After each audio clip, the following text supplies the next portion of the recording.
دا دوو هەفتە تقریبان دایکم کۆچی دوایی کردووە.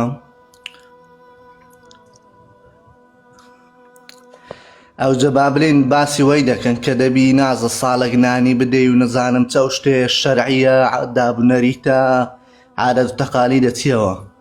الله لە دایکت خۆش بێ قوربانگیان، هیچ ئەسڵ و ئەساسێکی نییە، نە سێ ڕۆژانە هەیە، نە هەفتانە هەیە، نە چلە هەیە، نە ساڵانە هەیە. ئەمانە هەر هەمووی بیدعە و خوڕافەتە، هەمووی داهێنراوە، هەمووی ناشەرعیە، هەمووی تاوانە خەڵک دایهێناوە، هیچ پەیوەندی بە شەرعەوە نیە قوربانگیان. هەر کەسێک مرد ئەوەی لەسەر زینوەکانە بیکەن، دوعاکردنە، دوعای خێرە، سەدەقە و خێراتە بۆ ئەو مردووە بیکەن، باسی چاکەکانی ئەو مردووە بکرێت.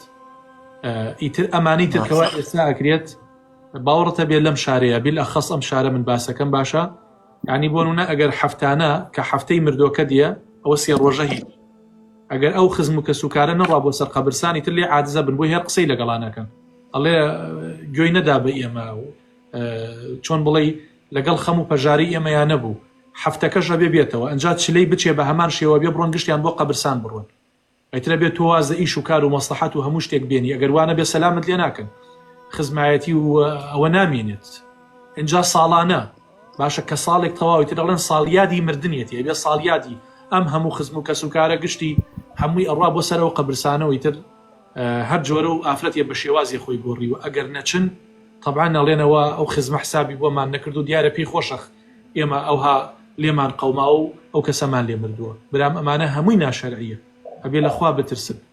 و ئەوە ئێستا بەرەو جەژنە ڕووی، ئێستا بەرەو جەژنە ڕووی تازەکردنەوەی تەعزیە یەکێکە لە تاوانە گەورەکان، ئاگاتان لێ بێت. وەنونە لەم ڕۆژەیە کەسێک خەڵکی مردووە، مانگێ پێش ئێستا، 2 مانگ پێش ئێستا، 3 مانگ پێش ئێستا خەڵکی مردووە، دێ لە جەژنەیە دڵی ئەو خەڵکە تەنگەکات، دێ لەوێنە هەمیسان کورسیدا ئەنیێنەوە، خەڵک دێت لە باتی جەژنە پیرۆزە تەعزیەباری لەو خەڵکاکە، خوا لێی خۆش بێ و ئاخر ناخۆشیتان بێ. و ئەمانە خەڵکانێکن هیچ یعنی لە دین تێنەگەیشتونە، لە ئەو پەڕی جەهالەتەوە دێن خۆشی لەو خەڵکە تێکەدە. بۆیە تەعزیە دووبارەکردنەوەی تەعزیە و تازەکردنەوەی تەعزیە جەهالەتە. هەر موسڵمانێ بیکە ويحمل يوم القيامة يزرا لقيامتها والله برپرسیارە گوناهی ئەو تعزیە یان گوناهی ناخۆشکردنی ئەو خەڵکە هەمووی لەسەر شانی ئەو کەسەیە. بۆیە بێ لەخوا بترسن قوربانگیان.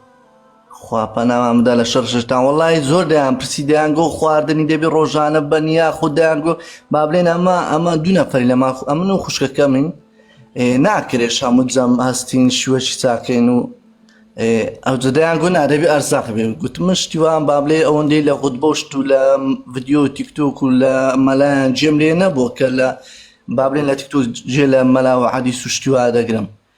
دەیان گۆ دەبێت و ساڵێک دەبی خواردنی بێ ساڵ هەتا دەگەڕێتەوە ڕۆژی خۆی. گوتمە تا من نەپرسم چونکە جێم لێ نەبووە ڕاستی شتیوە.